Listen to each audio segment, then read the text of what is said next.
Well, hi, my name's Kiri. I'm 10. I'm in year 5 this year. I have a dog named Molly, and I love singing, dancing, and acting. Hi, I'm Gabby. I am 12 years old and I'm about to make the transition from primary school to high school.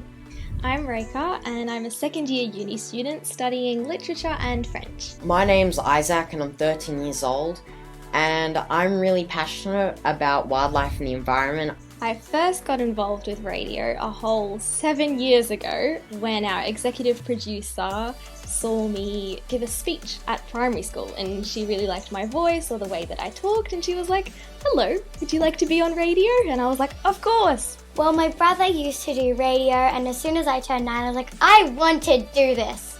So I asked Fiona and she said I could join. I did my first radio show co-hosting and I loved it. So I've kept on doing it till today.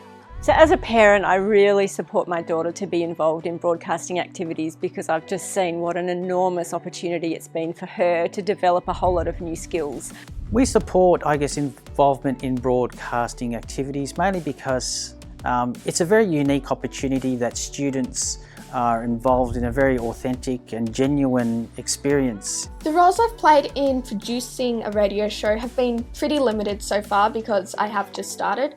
But I have interviewed so many amazing people and I'm actually currently producing my first show. The most interesting person I've interviewed personally is Nan Hauser and her experience on how the whale saved her from a shark.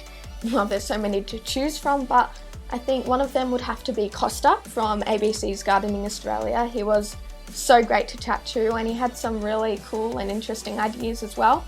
So my day job is teaching science students at the University of Melbourne how to communicate effectively, and I founded that teaching program more than a decade ago because it became clear to me that it doesn't matter how good your technical knowledge is about any topic, in my case science, it's all about how effectively you can communicate that knowledge to different audiences. The most interesting people I've interviewed are the kids and adults who are musicians who play all around the world who are amazing, scientists because I love science, and my mum and dad are scientists, and the authors because lots of the authors have written books I've read, and I had lots of questions about the books, so it was really cool that they got to answer my questions. I would say my favourite broadcasting experience was the very first time that I ran a whole show by myself. So I did all the panelling, I did the hosting with my lovely co-host of course, but behind the desk it was just me. I was so proud. I think my favourite broadcasting experience would actually ironically have to be a time when everything had gone wrong. So the phones were cutting out, the power went off, we had to change studios and I had to stretch out an interview by about 10 minutes, which I was terrified about. But even though I was sitting back and I was more watching what the others were doing, I probably couldn't have asked for a better learning opportunity. Being part of the school broadcasting network and radio has definitely helped me personally. It's helped me build upon my own personal skills. I've become more confident and more articulate, descriptive, and now I'm able to bounce ideas off a whole heap of people. So there's definitely skills that I've taken out of it and applied just to my daily life. Being involved with the school broadcasting network has helped me so much.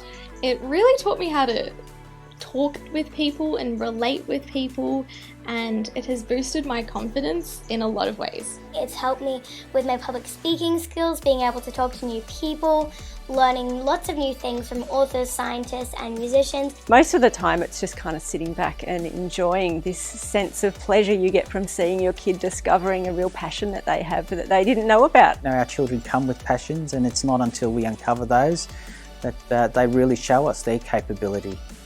My plans for broadcasting in the future is using the skills that I've learnt to apply myself to all the social media in this day and age, and also using the skills that I've learnt from broadcasting just in my daily life. For this year would probably be just more really honing in on my skills, so my ad-lib, my interviewing, my improvisation and all the stuff like that. I'd love to learn how to panel, and I'd love to be able to produce and one day maybe even have my own radio show or podcast. In the long run, possibly even operating a show at some point, and maybe even having my own radio show, because I feel like it was a bit of an unknown passion and I didn't really even know I loved it, but now I think it's a real passion and I feel like having my own show could be really great.